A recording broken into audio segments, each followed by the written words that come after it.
Hannah Etman 220900130.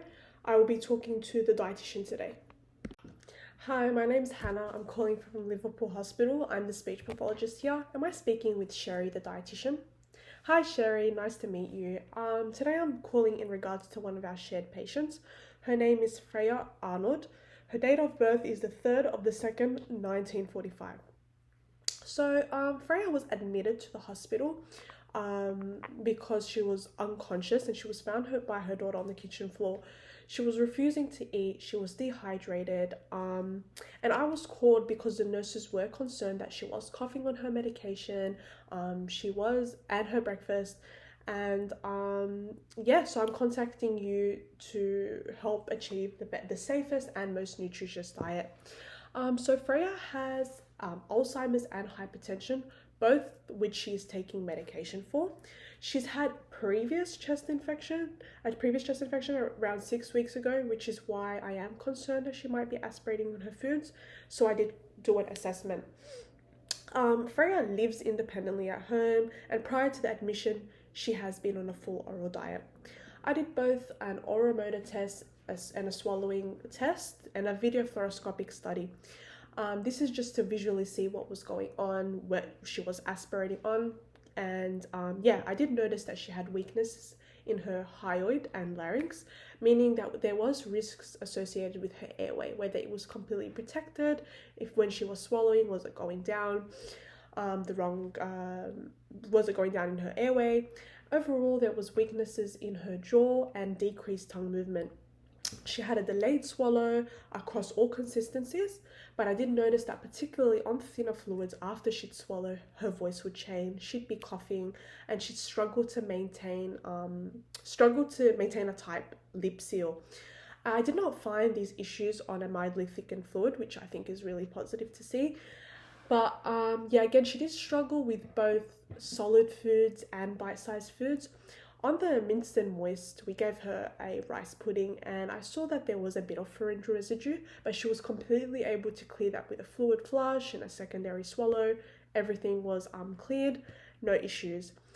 She also had absolutely no issues with the puree, which was also good to see.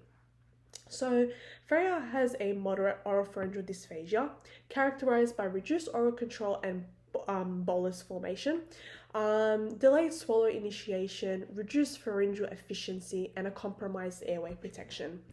So this means that Freya is at risk of choking, having more chest infections and pneumonia. These factors could be what's stopping her and allowing her to hesitate during meal times, and this could cause her to become malnourished, dehydrated, and underweight. I'm recommending that she does go on a minced moist diet and mildly thickened fluids, as I think it's in her best interest, as it's closest as to what she's used to. So I don't want to put Freya on puree and kind of demotivate her from eating, because I already know she's going through that, and she's quite unhappy with her mealtime experience as per what her daughter is saying. I think it's best for her to go on this minced and moist diet and implement compensatory strategies like alternating between foods and fluids. So just eating a little bit, drinking right after, to make sure all the residues just going down. I'm also advising her to swallow with her chin tucked, just to ensure that everything, that her airway is protected, and it helps with that delayed swallow. Everything's going right down just fine. I'm also asking her to do a rehabilitation exercise, which involves her swallowing as hard as she can, as if there's something big in her mouth, just to strengthen her pharyngeal muscle and increase higher laryngeal elevation. I think it's important that we work together to help Freya adjust to this new diet, because it can be really daunting.